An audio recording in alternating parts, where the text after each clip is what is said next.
Welcome everyone to Money Talks. This talk series is in sync with the invitation for money stories and also for the writing program, a 6 weeks workshop with Ladies Purse as the story prompt. Please visit www.tellmeyourstory.biz for more. It is our privilege to have author and corporate communication specialist Mahul Brahma as our esteemed guest today.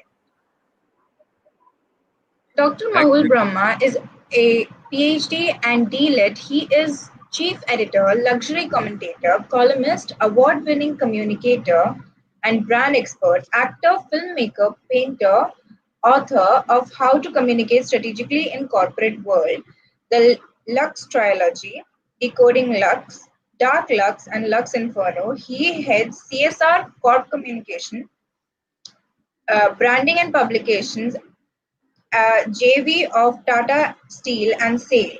He is an alumnus of IIM Calcutta, University of Cambridge, Judge Business School, MICA, and St. Xavier's College. His authored case study has been published by Ivey Publishing. So, Mahul, you are a MICA alumni, right? Wait till I get there. Wait till I get you on there. So, Insha, sorry, go ahead, please. Absolutely. Today only No, I yeah, do you have something to say? yeah. Today, No, Insha, please go ahead. Oh, so sorry. So sorry. yeah. So today only I was, these Facebook flashbacks. So I got this photograph. You know, I don't know if you can see it here. You'll recognize the campus. Oh, one second. If you could hold it up a little more. Yeah. Yeah. Yeah, Yeah. yeah, That's Ambedkar at the background, right? Yeah. yeah.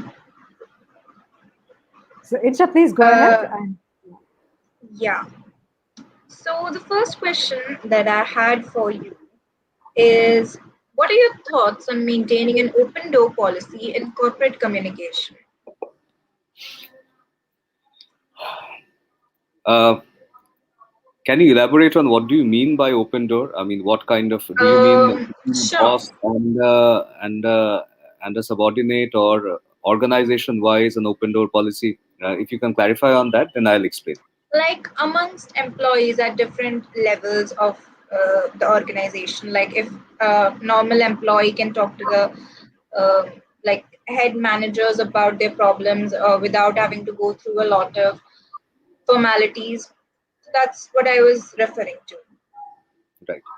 So, see, you must understand that communication is a power. You know, you may call it a soft power or whatever it is, but it is a power. So, through communication, through enabling communication, you basically empower people. So, when you keep that channel open, wherein an employee can directly ask a question to the leader of the company or to the leader of the division or anybody who is in management, you basically empower your people to raise their to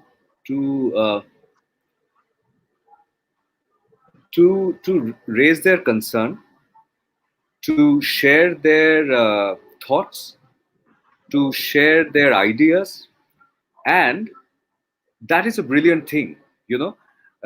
Typically when people talk about whether you have an open door and whether your junior most employee can question the senior most person, these kind of questions, whenever it comes, it usually have a negative connotation in the question. And the negative connotation is that it is assumed that in case the junior most employee is criticizing the way things are managed to the senior most person in the organization. Okay, that is a notion. Because the moment you talk about question and open door policy, at the back of people's mind, it only uh, the conventional thought process is that it is a criticism, it is a development, it's a criticism or a comment on the existing systems and processes. However, it may not be so only. I at my alma, I am Calcutta. There was a section that we studied on conflict management. Okay.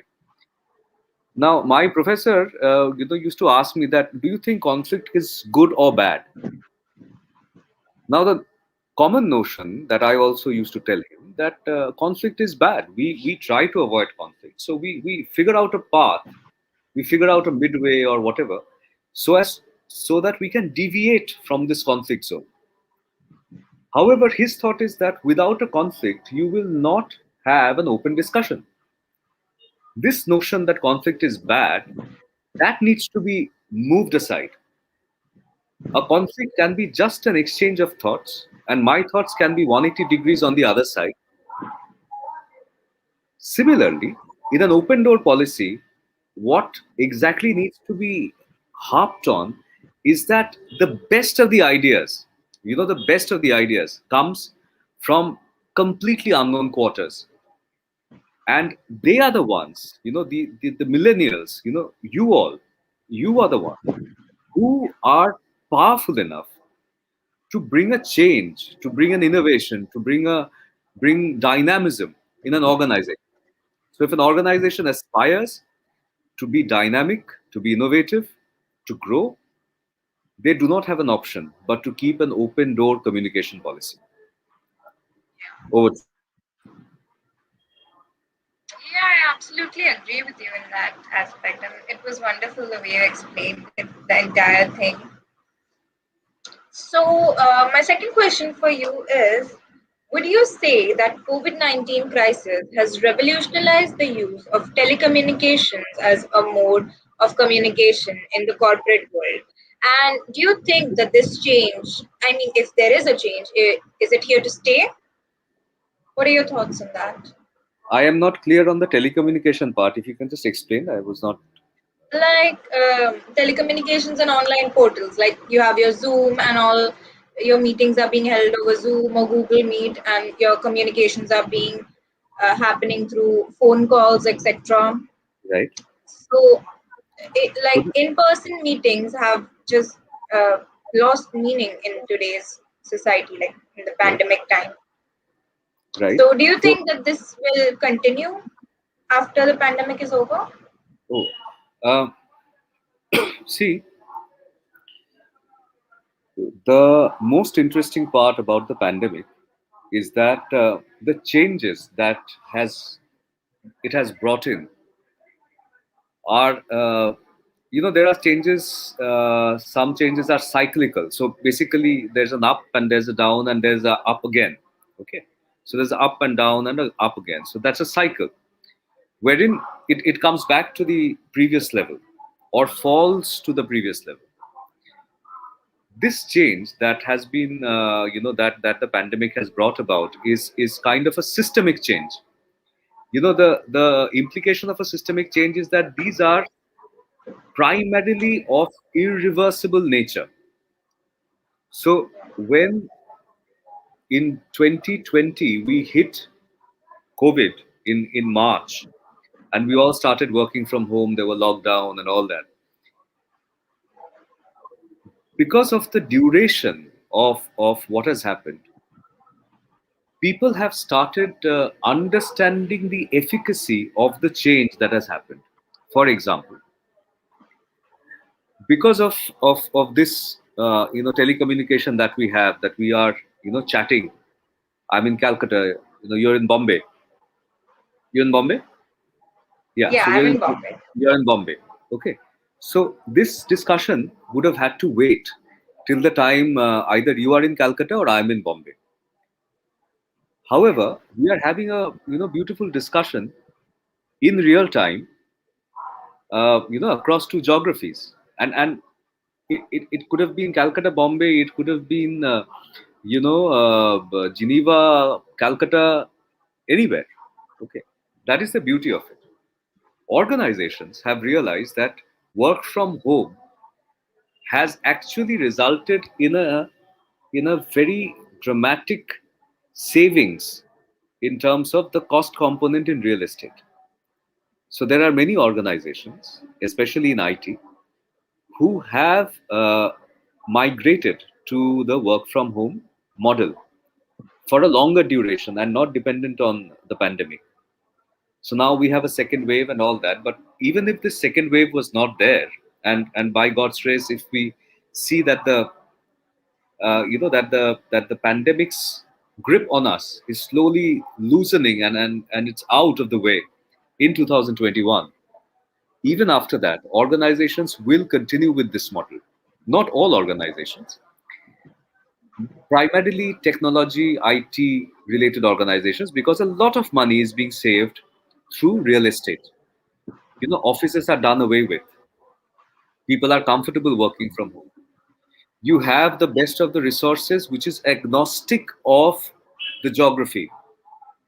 So, for example, I'm in Calcutta and I can work for a company in Bombay, in New York, in London, in Singapore, anywhere.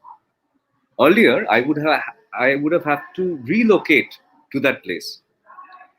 Okay, so the companies are understanding the efficacy of it. The job market has opened up. People are not only looking at jobs in their own city.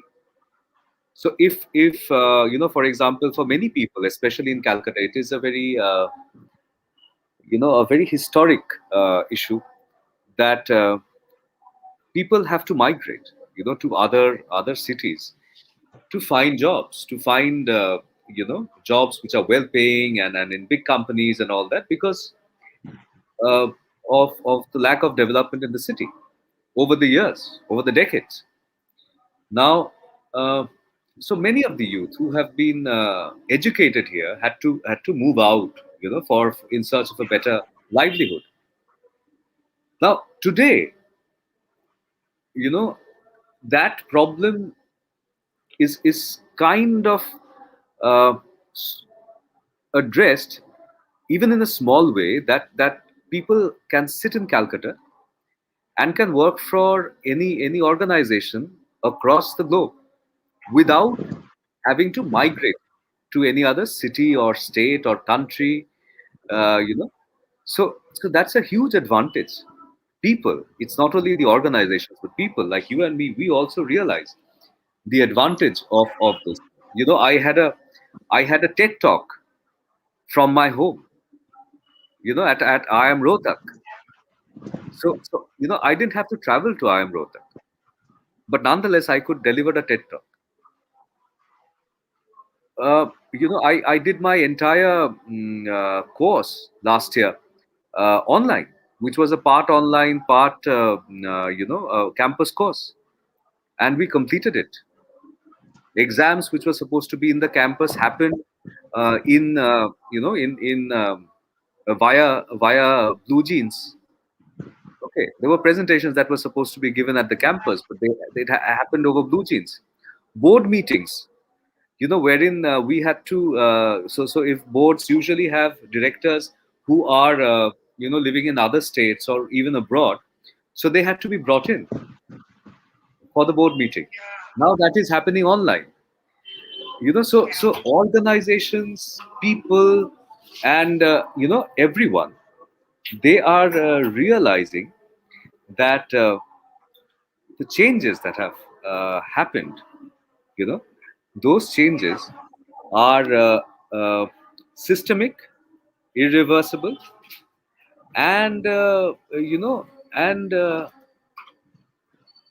there is a huge advantage of the way the Yeah, world has transformed itself yeah, to capitalize on it. yeah.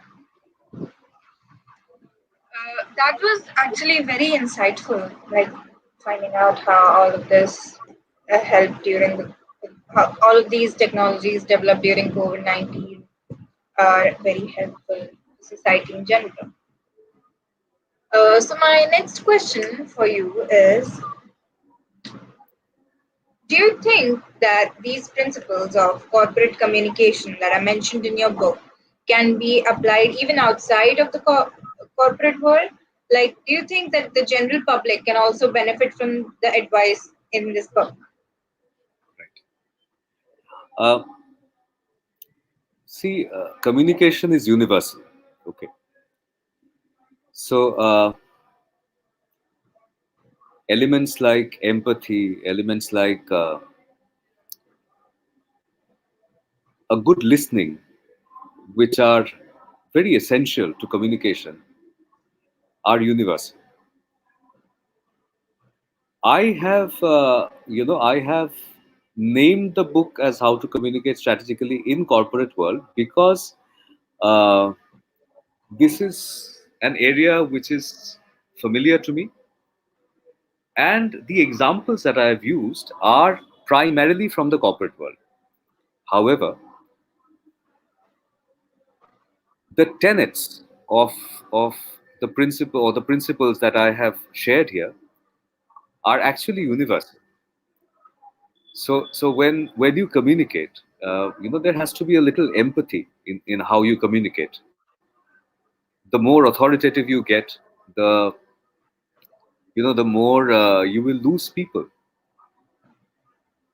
Yeah. Similarly, you have to be a good listener. Without being a good listener, Yeah. you will not know what is the ask of the other person. Therefore, your response will not match. If your response doesn't match, there is a term called neural coupling. Okay, so that neural coupling doesn't happen between the person who's saying and the person who's understanding. Yeah. So without that neural coupling, and that neural coupling is again a universal thing, not only in the corporate but also in the real world. In politics, Yeah. in personal life, everywhere. It is universal. In your professional life, which may not be corporate, the neural coupling has to happen. And you have to be a Yeah. good listener, you have to be empathetic, you have to be clear in what you want to communicate. There is a term in communications called script writing. So it is not the literal script writing that you and me understand, film related, but this is basically so suppose you're speaking, and while you're speaking, I, instead of letting you complete or letting you complete your thought process and then reflect on what you've said and then share my response, so the way I'm doing, if the moment you start talking, I start making a response, creating a response in my head. Okay.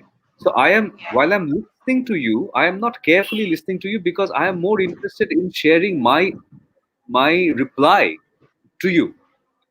So this process is called script writing. Okay. Now, script writing is something, if you see, is very common in today's world. There are very, very less people at a personal level, at a professional level, you know, in the outer world, in the inner world, wherever you are, who actually will let you complete your thought, let you complete your sentence, let you complete your uh, what you want to communicate, and only then respond. Most of us, unwittingly, we end up script writing. So the tenets are quite universal. Over to you. That was actually really great advice. So like some advice that you would like to give to young adults in the corporate world, like about the etiquettes they're supposed to follow, what they're supposed to do. Would you have something like that? Right.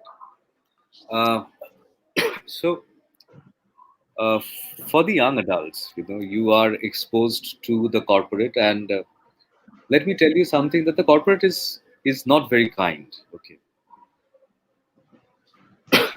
So uh, you have to be relevant. In order to survive in the corporate, you have to be relevant. And at every step, you need to establish your relevance as an important part of this entire system of the organization where you've joined. So think Yeah. about it, that how what you are doing is relevant to the organization. Now, from a communications Yeah. perspective, you have to understand that you need to first respect people, whether you agree with them, their thought process, their working process. Respect people. You may disagree, and I am not saying not to voice your opinion, but do it respectfully. So, Yeah. respect is a very, very important thing. Empathy is another important thing that not only you, even the top leaders of the organization need to follow, because leadership communication is not effective without empathy. So, coming back to the pointers for the young adults, so you need to respect, you need to be empathetic, and you need to be relevant. And finally, you also need to think, how you can bring in innovation at every step of the organization. So if you have Yeah. an out of the box idea, which out of the box is a cliche, but if you think that your out of the box fits that cliche, please bring it to the notice of the management. Don't be Yeah. afraid. Because in many cases, your immediate supervisors, line managers will ask you not to. Don't listen to them. So you need to bring in those ideas upfront, innovate, and always try to do something new which will keep you relevant to the organization. Contribute to the growth story of the organization. So until and unless what you're doing is contributing to it, your relevance is not there. Yeah. So actually, I'll actually note that down for if I'm ever working in the corporate world. So before I um, leave temporarily, I would like to ask you to read out a passage of your choice from your book, How to Communicate Strategically in the Corporate World. So this is the book. Uh, it's a very very small book available on Amazon. Kindle version is also available. So either Kindle or hardbound, you can go for anything. So I'll read out a very two very small paragraphs for the viewers. So one is from a chapter how to communicate crisis in COVID times, chapter one. So these are COVID times that has hit the economy real hard. So this is the time of crisis, and thus crisis takes center stage. There are two types of crisis. One, where the organization is the only one impacted, let's call it traditional, and the other, where the industry or overall economy is impacted, just like the COVID times.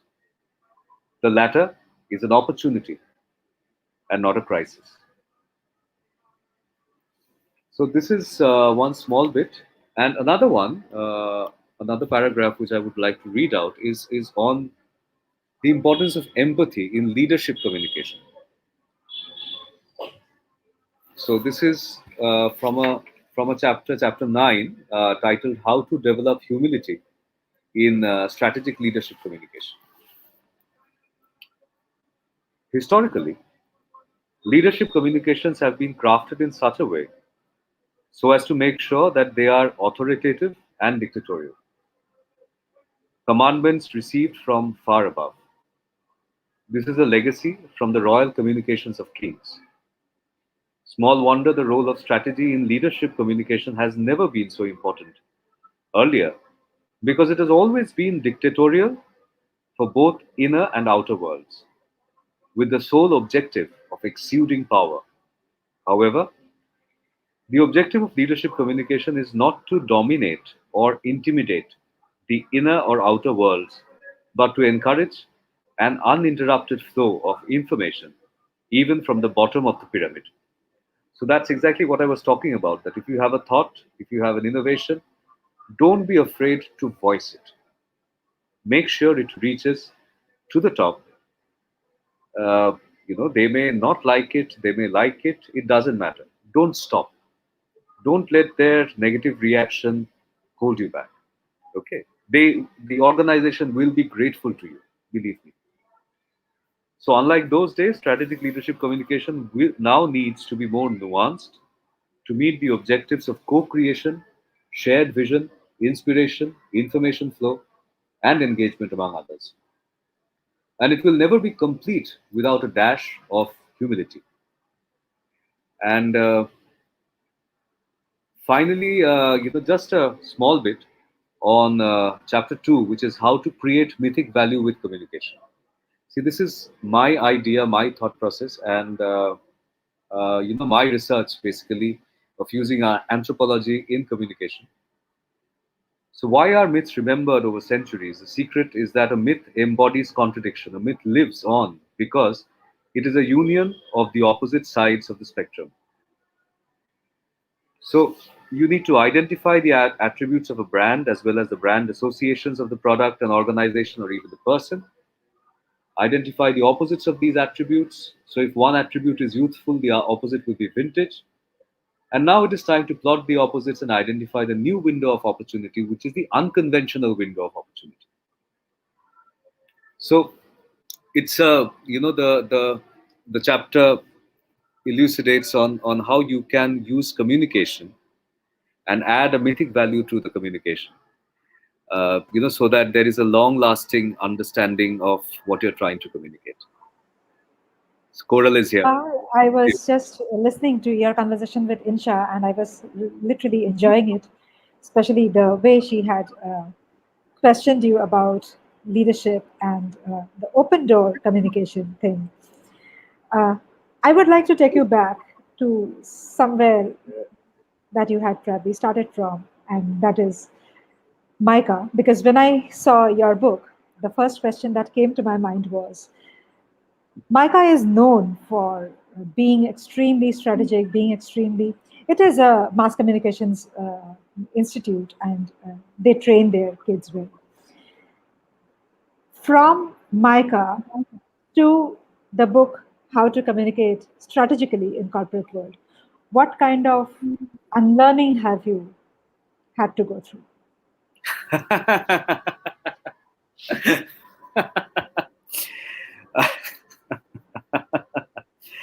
See, we all know that there is a theory and there is a practice. Okay. Yeah. Now, MICA is. I have a huge amount of reverence for that institute because it generates independent thinkers.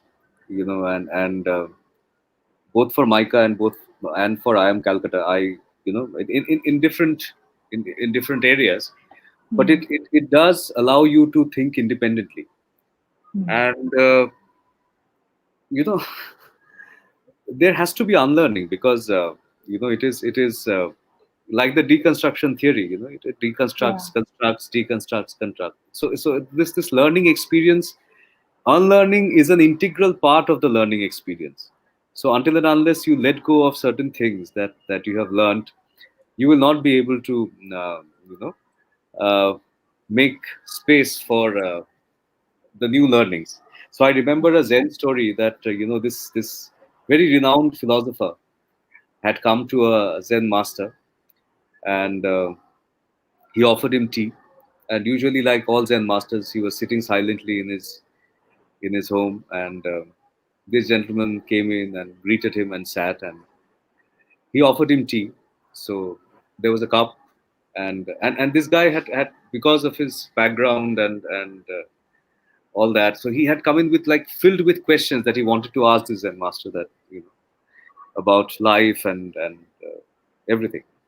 So then the Zen master gave him a cup and then started pouring tea on it, and he kept on pouring the tea. Okay, so it was overflowing and overflowing, and he kept on, and this guy was completely lost, that what's wrong with this gentleman. He's still pouring tea, and it's overflowing, it's on the floor. So he finally couldn't help himself and asked him that, master, I think the cup is full now. so so he said, yes, now you have come to me with your mind completely filled with the things that you've learned, the things that you've studied, and everything, your experience.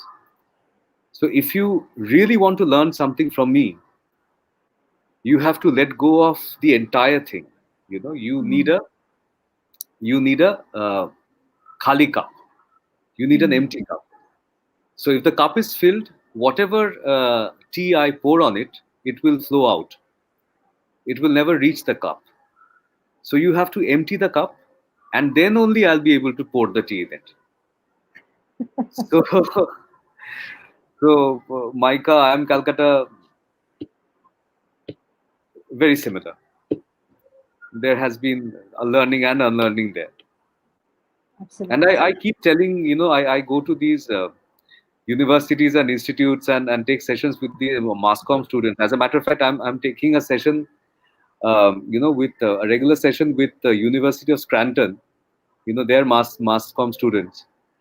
And I was telling them, while the professor is a friend of mine, so I was telling them that, please, once your exams are over, try to forget what my friend is teaching you, because real life is very different.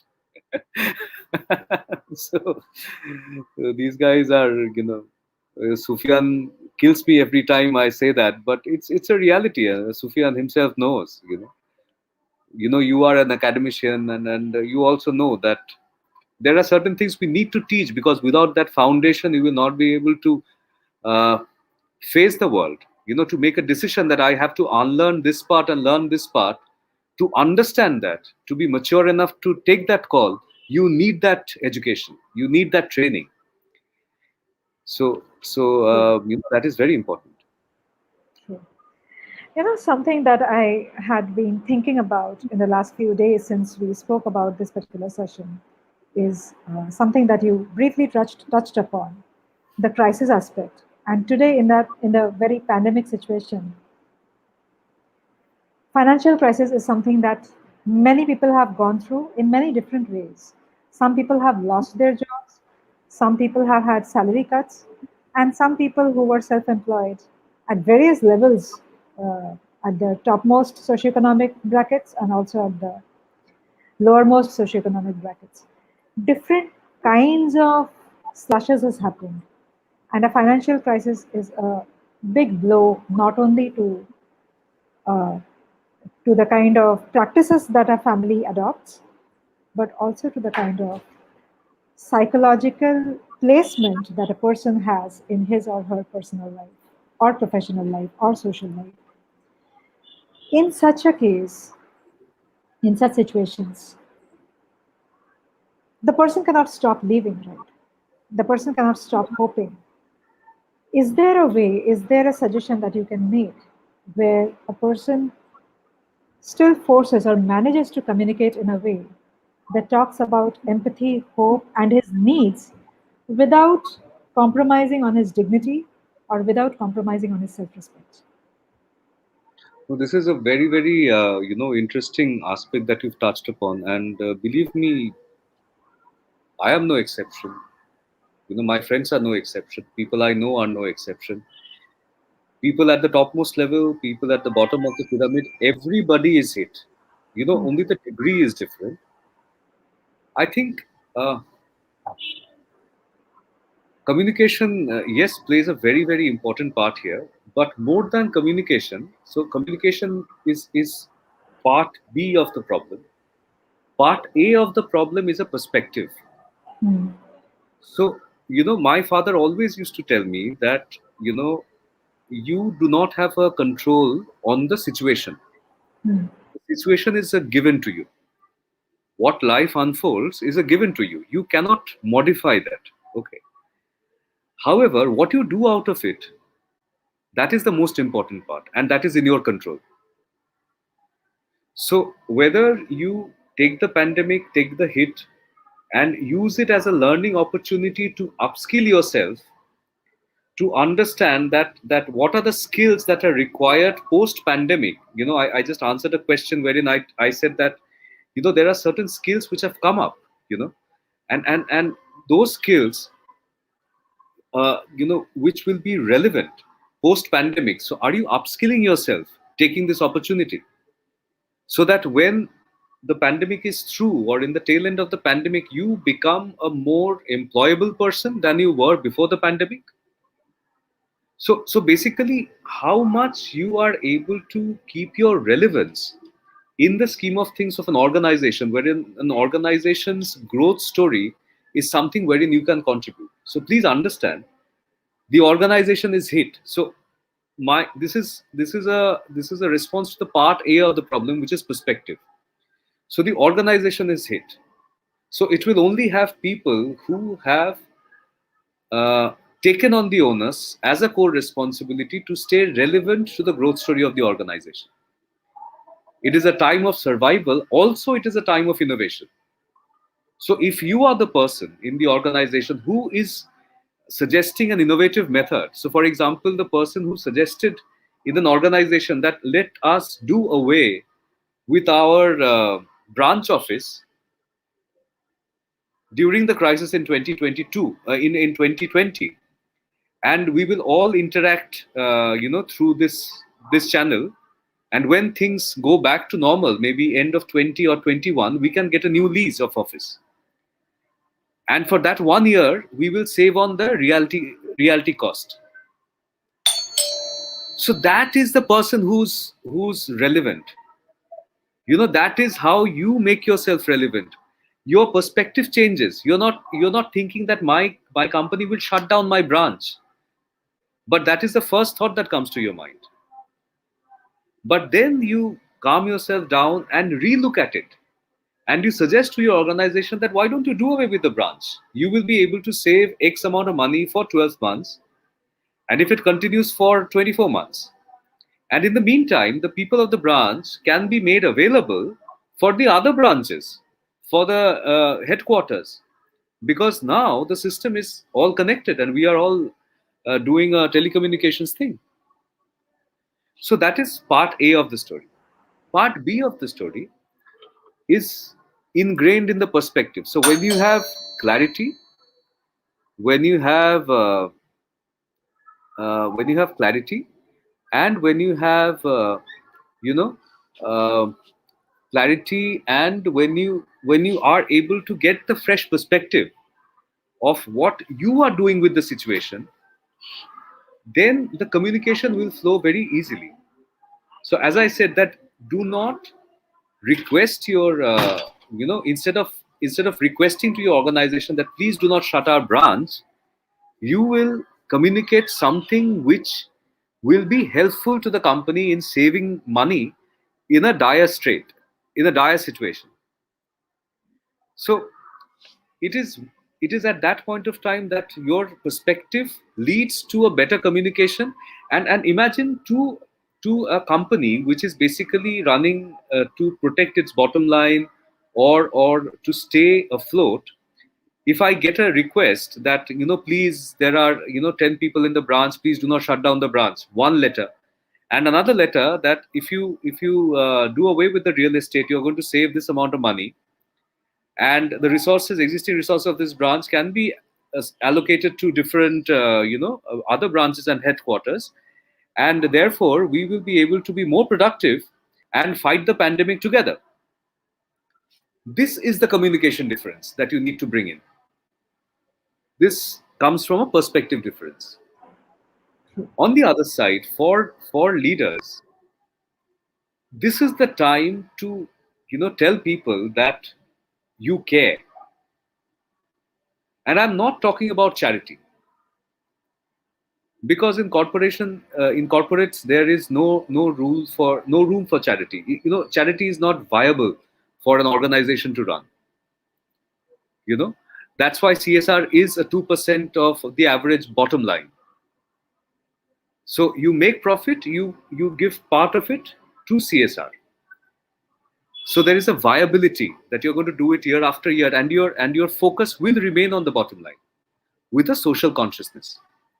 So similarly, for the leaders, they need to understand that this is the time where you tell people that now you need to give your 110% or 120%, so that the organization can stay afloat. So during this tough time, it is one team, so that I am able to keep your jobs. There has to be an empathy. There has to be a, you know, a sense of togetherness, a sense of it's just like a family. You know, when things go bad, it's not that you abandon your family. That no, my source of income has come down. So there were earlier four members in the family. Now I need to cut down by one. It doesn't happen that way. Every member of the family stays together, and the members of the family all of them try to find a new source of income so that the viability of the family is there.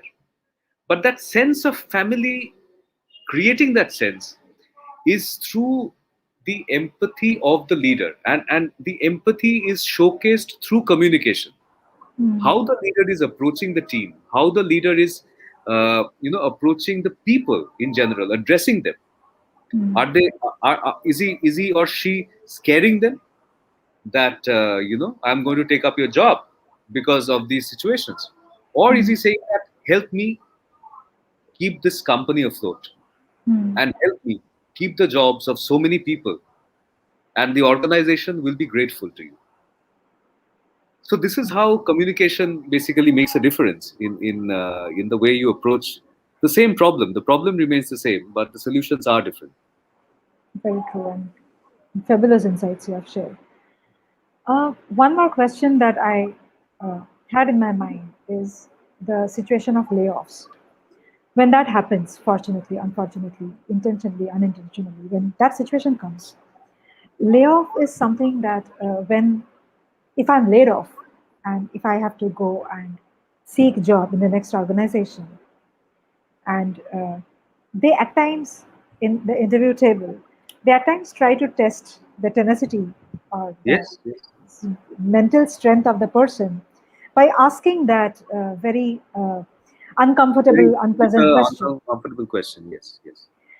At that point of time, it often gets difficult for the interviewer to remain calm and accept that layoff as a part of life and not take it personally. Is there a is there a path? Is there some kind of insight that you can share or advise for such situations where it's only the communication that is playing the lead and nothing else? The body communication, the eye communication, and also the word communication. In that scenario, it is completely communication. It is Yes. primarily the communication that will save your situation or will not save you. See, typically during this moment, uh, when you are going for an interview, and especially, maybe I am assuming that I am assuming a case wherein there has been a layoff, and there is a gap of say 3 months or 4 months without a job, and then the person is trying to kind of so I'm considering one of the extreme situation. I'm not uh, considering the situation where there is a layoff and there is a notice period and the person is going for the interview during the notice period. So I'm considering a worse situation wherein Yes, exactly. there has been no job for the past 4 months, 5 months, whatever it is, and And there are you are reasons for the person to feel morally and yes, yes. confidence wise down. So you are basically using your savings to survive. It is Yes. tough and everything, and uh, and you have been going through interviews and it has not been working, or people have been non-committal. So Mm. both things happen. It's not that people tell you that we can't hire you, but there are sometimes people will tell you that okay, let me get back to you, and that might take 3 4 months. Mm. Because organizationally also placing somebody is not easy, because the tough time that resulted in the layoff, and I am talking specifically of this COVID time, Mm. is a universal crisis.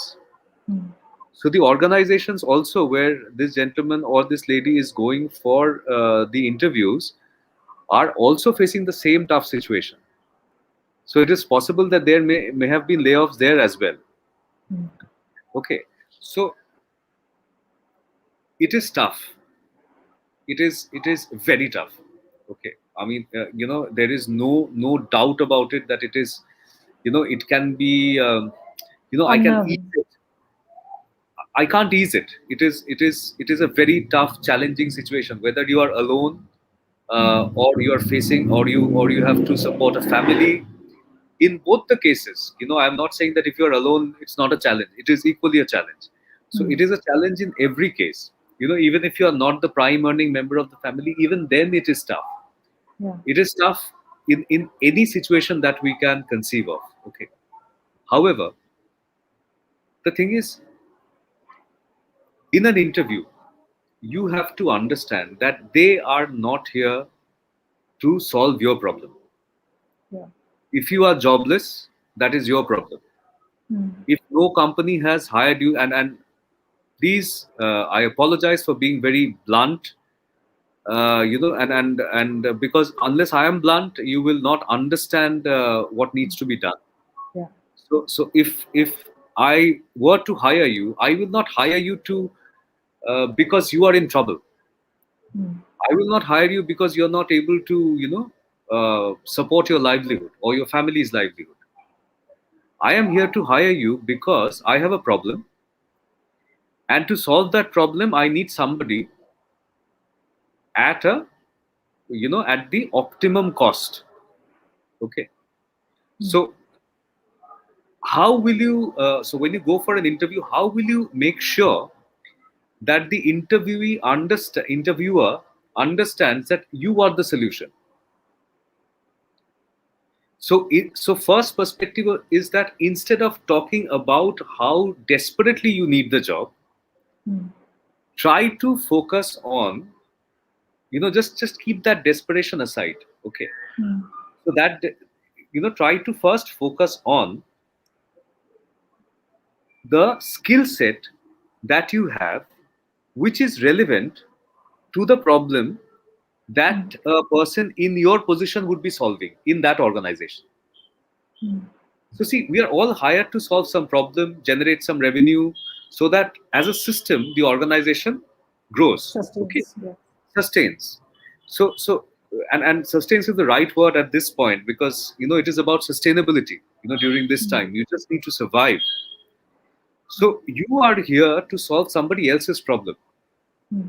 So for that moment, if you consider the interviewer as your client, okay, and you think that the client will be taking me in the company and asking me to do a certain thing, paying me a salary and all that, only when he's convinced that I will be able to solve his problem. So for example, if I just give a very very basic example. So if say this laptop, okay, is not working, okay, and it's a Mac, and I walk up, to the store, and they say that, or for example, I call up the store and say that, will you be able to repair a laptop? So, yeah, we repair all forms of laptops. Okay, I'm convinced that I should call him. So he comes here and he tells me that, oh sir, it's a Mac, I don't know how to, I'm sorry, we don't repair Mac. Okay. However, sir, we will, give us a chance. We will definitely try and do good with your laptop. Okay. We have not had a client for the past 2 months. We are in a dire state. But give us a chance. We will surely be able to, repair your laptop. So, do you understand the analogy what I'm talking about? So now think from the Mac owner's perspective. Are you going to give him the laptop? Of course not.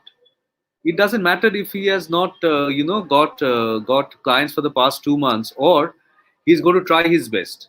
I want an expert, and his expertise has to be the problem that I want to solve. And I would be very angry at him because he should have told me over phone that we repair all the laptops except Mac. So he has just wasted my time. So think of me as the interviewer, and I want to hire somebody in my department because my department is facing some issues.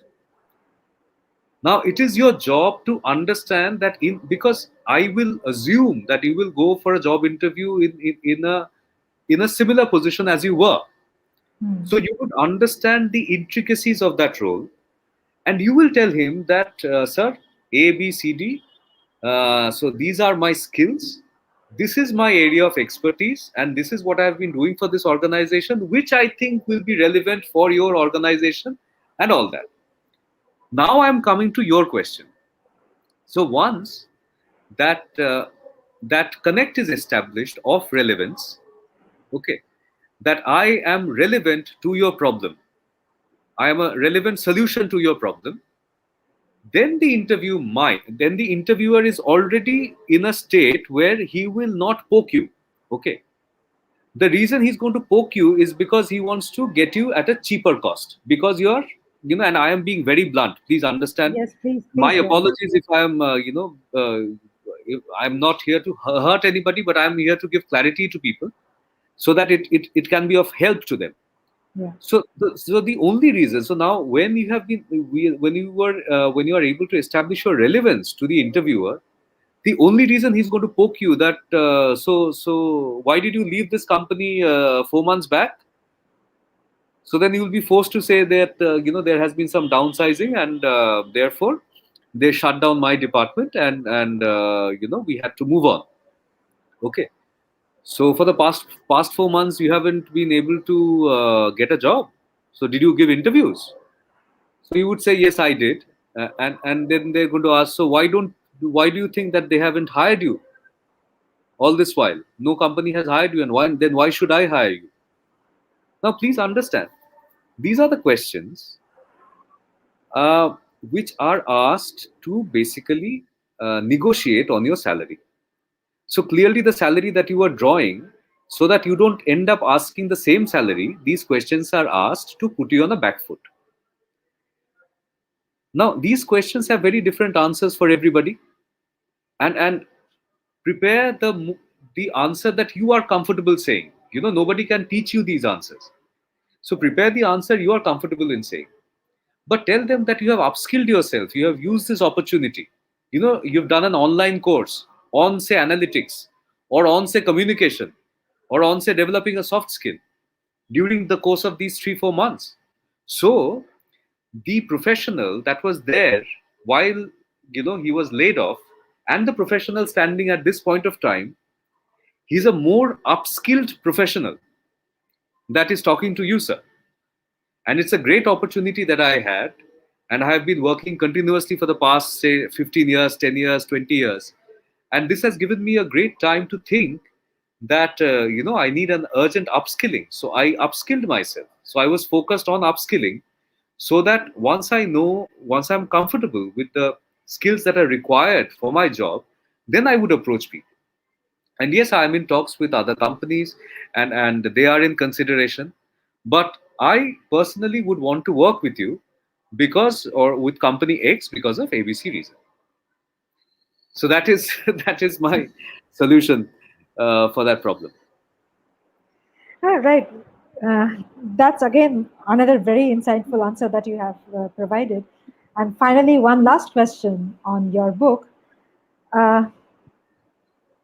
Okay, this question is a little odd, but still, how to communicate strategically in a corporate world? The word strategy is used, overused, and misused. What is strategy for you? Strategically, what is that? So let's go to MICA again. So I had a professor, Professor Panda, Rasanan Panda. So Professor Panda used to. So I'll quote him on strategy. So I asked him, sir, strategy kya hai? So he said, Brahma ji, basically strategy is hawa. Okay. so so I always quote him whenever anybody asks me on strategy. But strategy is hawa. Yes and no. At some level, I understand, because this is a most misused word, maybe after innovation. So innovation and strategy basically competes with each other in terms of the misuse and overuse, and yeah. So every company is innovative, every company is strategic, every letter is strategic, every decision making is strategic, every meeting is strategic. And in And LinkedIn, every individual is. yeah. They are innovators and strategists. So whatever your designation is, you add a strategic to it. So strategic academician, or say in your Yes. case, strategic professor. I am a Strategic strategic entrepreneur. author. Yeah, Strategic strategic entrepreneur. entrepreneur. I am a strategic author. So, so this is a most misused word, but I wanted to, I wanted to basically, harp on a point wherein, see, earlier, and this happened. This I realized when, during my journalism days, and then in the initial days of Corpcom, that organizations, they treat Corpcom in a very necessary evil kind of a way. So what happens is that decisions are taken, Mm. actions are taken. For example, a growth decision, a strategy decision. Again, strategy comes back. So there's a strategic objective, and you reach your strategic objective, and then the Corpcom buy is called. Okay, bhai, see, we have done this. We have entered this geography. We have made this acquisition. We have hired this guy as our MD CEO, or something like that. अभी आप छपवा दो. ठीक है? So Corpcom historically and for a very long period, played this role. And I could see that there has been changes. So there are people, like-minded people with me who have been actively trying to fight it. So they tell you that your strategy or your strategic objective that you've identified for yourself is not bereft of communication. There has to be a communications role in your strategy making process. This strategy is going to lead to growth, but your growth story will be incomplete without the support of communications. For example, I'll just very quickly tell you. For example, if say for my organization has expanded in UK and Dubai. Okay, now if I am told this after the organization's person reaches there, opens office, starts reaching out to the clients, and then I'm told, "Are dekho, there's a strategy, there is a unit opened there, and whatever, and these are the businesses that we are, these are the services that we are trying to provide, and this is our catchment organization. These are the sectors that we are targeting. So आप छपवा दो, ठीक है? So that is the earlier way of doing it. Now, if I tell the management or my boss that, boss, before you send this guy, let me create a buzz in that geography, targeting those sectors that mjunction will be coming there and offering these services. Okay, so this is communication. So whether through marketing or through PR, you create that buzz, you make market. So it is market making. Okay, so in the market making, you need communication. And then when the market is made, your person goes and then reaches out to the target audience who are already aware of the services that you provide and already aware that you have a legacy in India. So you are, as a communicator, helping in market making, in achieving the sales target, in achieving the uh, business objectives, and eventually, that strategic objective that you have, that your organization has targeted in the next 5 years or so. It's funneling outwards. Right? That's what you say, Yeah, right? It's exactly, funneling outwards. exactly. Thank you so much, Mahul. It was a pleasure talking Thanks to so, you, and I learned a lot. thanks so much, Koral. Thanks so much, Insha. Good to chat with Yeah. you. Insha, would you like to conclude this session? You are muted. You are muted. He's having a network issue. Yeah. So and this is the book. Yes. So just a So, small the reminder to the audience, please it is do available read. on Amazon. Mahul, Yeah, just show that once again. Audience, please do yeah, read yeah, this yeah, book. It's very, very helpful. I can tell you that because I have read it. It's very, very helpful. Do read it in your personal life, professional life. The book will definitely help, just like Mahul has in the last 1 hour. yeah. Right. Thank you so much. Thank you so much. Thank you, Insha. Thank you, Koral. It's always a Thanks, pleasure Kunal. to chat with you. Always Thank a you so pleasure. much. And my best wishes to tell me your story. Thank you so much. Thank you. Thank you. Take Thank care. you everyone for attending to Money Talks with Dr. Mahul Brahma. This talk series is in sync with the invitation for Money Stories and also for the writing program, a 6 weeks workshop with Ladies First as the story prompt. Please visit www.tellmeyourstory.biz for more. Thank you and good night. Good night. Good night.